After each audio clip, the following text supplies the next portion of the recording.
At 5:47 a.m., I stood in the dim glow of my kitchen in a quiet Seattle suburb, clutching a steaming mug of coffee, my eyes glued to the grainy feed of my security camera.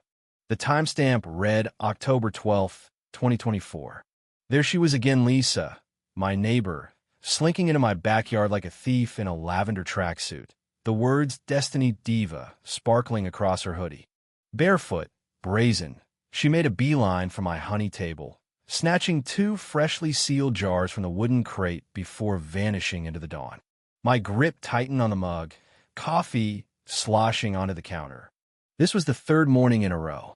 Those jars weren't just honey, they were my sweat, my stings, my sleepless nights tending to the bees. And Lisa?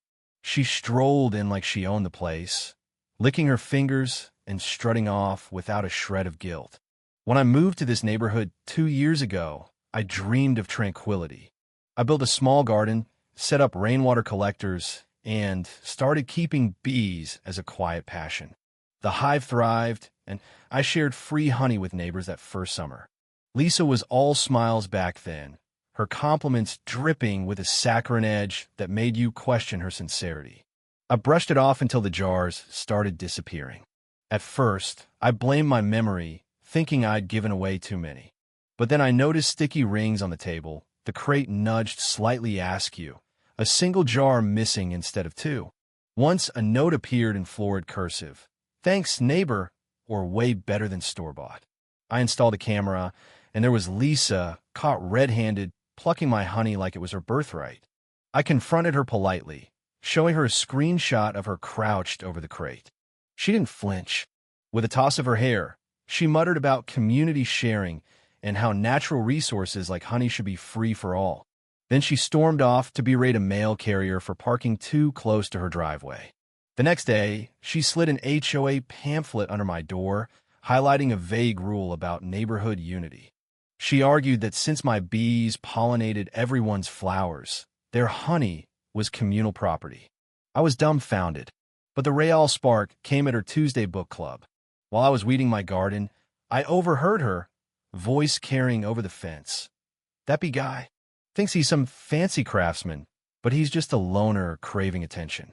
Probably whispers sweet nothings to his bees. The laughter that followed stung worse than any hive. This wasn't about honey, Anna Marie, it was personal. My bees are my sanctuary, hours spent shielding them from storms, pests, and drought. Lisa wasn't stealing a condiment. She was robbing my pride. That night, sleep eluded me. I lay awake, the camera footage looping in my mind, her smug grin taunting me. I fantasized about her opening her door to find the hive waiting like a buzzing army. By dawn, a reckless plan took shape. After sunset, I donned my beekeeping suit, calming the bees with smoke and sugar water.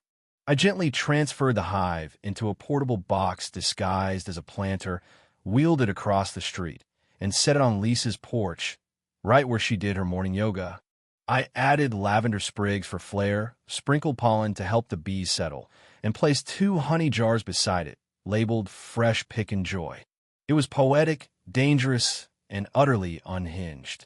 I was too far gone to care. At 5:45 a.m., I sipped coffee by my window, heart pounding. Lisa's door creaked open. She stepped out, yawning, reaching for the jars without a glance. A bee zipped past her ear. She froze. Another grazed her cheek. A third landed on her ankle.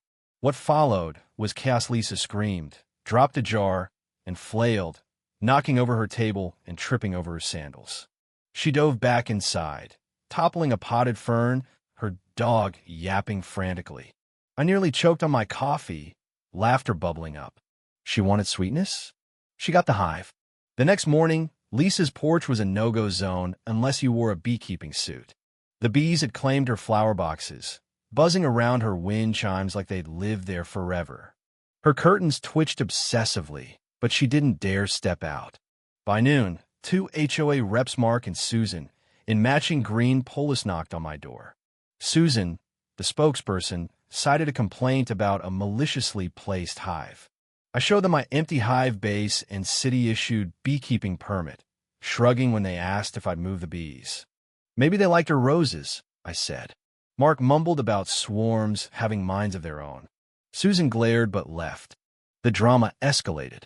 A delivery driver fled after bees buzzed him, tossing a package like it was cursed. Lisa's porch became a fortress of fear. My nephew, visiting that evening, heard the story and, without asking, edited the footage into a TikTok clip with ominous music and captions like "Thief versus Swarm." By morning, it had 1 million views. Comments exploded. Some called for a movie. Others demanded Lisa's nightmare honey. A meme of Lisa mid-scream, captioned, "You reap what you sow," went viral. She was furious, banging on my door, accusing me of biological warfare. I sipped tea and said, "Didn't know bees read HOA rules." She tripped over a hose storming off, and I laughed until my sides ached. The local news caught wind, airing a segment called Bees and Boundaries. I spoke anonymously, hands in my beekeeping suit, about respecting nature and neighbors. Orders for my honey soared. I labeled jars "Sting of Justice" and sold out in hours. Lisa's porch sprouted signs, "Be caution, do not approach," and a sticker on her mailbox reading "Honey Thief Haven." I didn't know who left it, but I owed them a beer. Then Lisa's sister, Brenda, arrived, a tornado of indignation. She parked her SUV across 2 driveways and marched to Lisa's, yelling about lawsuits and bee terrorism. She confronted me with a stack of papers, claiming her paralegal status made my permits fraudulent. I invited her to call the city. She did and both times officials confirmed my legality. Brenda fumed, but the neighborhood split into camps. Team B, bringing me cookies and empty jars, and Team Chaos, Lisa's dwindling allies. The plot thickened when my security pinged me. Lisa, draped in layers like a novice beekeeper, crept into my yard and kicked my backup hive. Bees erupted. She screamed, trampled my tomatoes, and fell in a mulch before fleeing. I called an ambulance not out of kindness, but to avoid a lawsuit. Paramedics treated minor stings. She refused the hospital, collapsing theatrically. I sent the footage to the police.